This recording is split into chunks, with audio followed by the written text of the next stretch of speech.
আজকের দুপুরে রান্নাবান্না দৌড়ের উপর করে নিয়েছি। আমি তো ভেবেই নিয়েছিলাম আজকে হয়তো বা দুপুরে রান্নাটা করতেই পারবো না, তারপর রান্নাটা করেছি, কিন্তু ঘরের অন্যান্য কাজগুলো কিছুই করতে পারিনি। আসসালামু আলাইকুম, আমি হ্যাপি টাঙ্গাইল থেকে বলছি। কেমন আছেন সবাই? আশা করি সবাই অনেক ভালো আছেন। আমিও আলহামদুলিল্লাহ অনেক ভালো। চলে আসলাম নতুন দিনে নতুন আরো একটি ডেলি ব্লগ। তাই প্লিজ ভিডিও শুরুতে একটি লাইক দিয়ে যদি ভিডিওটি ভালো লাগে পুরো ভিডিওর সাথে থাকার চেষ্টা করবেন। বেশ অনেকদিন পর আজকে ছাদ থেকে ভিডিওটি শুরু করলাম। অনেকদিন যাবত ছাদের ভিডিও করা হয় না, বা আমি ছাদে কিন্তু ইদানিং বেশি আসি না, আসলে কিন্তু অবশ্যই ভিডিও করতাম। হঠাৎ করে আজকে শুটকি মাছের তরকারি খেতে ইচ্ছে করতেছে, তবে ঘরে কোনো শাক নেই, তবে শাক ছাড়া কিন্তু শুটকি মাছের তরকারি একদমই জমে না। আর তাই ছাদে চলে আসলাম, ভাবলাম দেখি আমার পুঁই শাকগুলো কেমন হয়েছে। মাশাআল্লাহ ভালোই, পাতাগুলো অনেক বড় হয়েছে। এখান থেকে কয়েকটা পাতা আর কয়েকটা কলমি শাক নিয়ে আজকে তরকারিটা রান্না করেছিলাম। আর কেন কথা বললাম জানেন? যে আজকে দুপুরে রান্না বান্না দৌড়ের উপর করে নিয়েছি। এই যে আমি ছাদে এসেছি আর কি শাক উঠাচ্ছি, এখন কিন্তু শরীরটা আমার অনেক ভালোই ছিল মোটামুটি। এই তো শাক উঠিয়ে যখন আমি বাসায় গেলাম, বাসায় যাওয়ার পর সবকিছু কাটাকাটি করতেছিলাম আর কি দুপুরে রান্নার জন্য সব গুছিয়ে নিতেছিলাম, তখনই কেমন যেন হঠাৎ করে আমার শরীরটা খারাপ লাগতেছিল।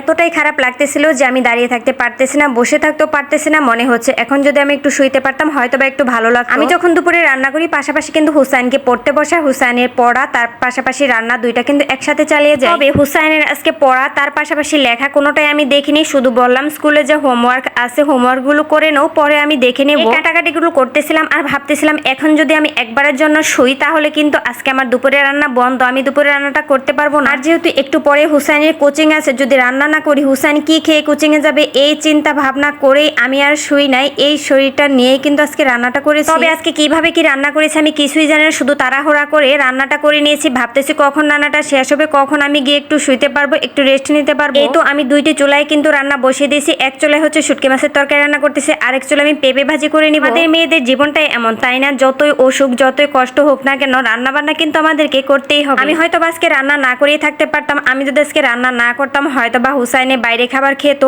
আর এই গরমের টাইমে যদি বাইরের খাবার খায় তাহলে কিন্তু হুসাইনও অসুস্থ হয়ে পড়বে। পরিবারের কথা চিন্তা করেই কিন্তু আমার যতই কষ্ট হোক না কেন আমি কিন্তু আজকে রান্নাটা করে নিলাম। আর আমার শরীরের অবস্থা দেখেই কিন্তু আমি বুঝতে পারতেছি আমার প্রেশার লো হয়েছে, এই জন্যই কিন্তু এমন লাগতেছে। আর ম্যাক্সিমাম সময়ে কিন্তু আমার প্রেশার একদম লো থাকে, আর প্রেশার ঠিক রাখার জন্য যে ধরনের খাবারগুলো খেতে হয় আমি নর্মালি সেগুলো খেয়ে থাকি। তারপরও কেমন যেন কয়েকদিন যাবত শরীরটা অনেক খারাপ যাচ্ছে, কিন্তু আজকে বেশ অনেকটাই খারাপ লাগতেছে। আসলে আমি আপনাদেরকে বলে বোঝাতে পারবো না আমার কতটা খারাপ লাগতেছিল। আর আজকে আমি শুটকি মাছের তরকারিটা রান্না করব আলু, বেগুন, পুঁই শাক, কলমি শাক দিয়ে। আর শুটকি মাছের শাক থাকলে কিন্তু আমার কাছে বেশি ভালো লাগে। তরকারিটা বসিয়ে দিয়ে পেঁপে ভাজি কিন্তু এর মধ্যে হয়ে গেছে। এরপরে আমি চলে আসলাম আলু ভর্তা করার জন্য। আলুগুলো কিন্তু আমি সকালে প্রেসার কুকারে সিদ্ধ করে নিয়েছিলাম, যেহেতু সিদ্ধ করেছে ভর্তা তো করতেই হবে তাই না। তাড়াহুড়া করে রান্না শেষ করে একটি ওটস স্যালাইন খেয়ে তারপরে আমি কিন্তু শুয়েছিলাম। প্রায় 2 ঘন্টা কিন্তু আমি একদম রেস্টে ছিলাম। একদম দৌড়ের উপর আজকে রান্নাগুলো করেছি, এজন্য কিন্তু আজকে রান্নাটা অনেক তাড়াতাড়ি শেষ হয়েছিল। আমি 2 ঘন্টা রেস্ট নেওয়ার পরে উঠে গোসল করে নামাজ পড়ে ভাত খাওয়ার পরে কিন্তু আমার শরীরটা একটু মোটামুটি ভালো লাগতেছিল। তারপরে এই তো ভিডিও এডিট করে ভিডিওতে ভয়েস দিয়েছিলাম। এখানেই বিদায় নিচ্ছি, আল্লাহ হাফেজ।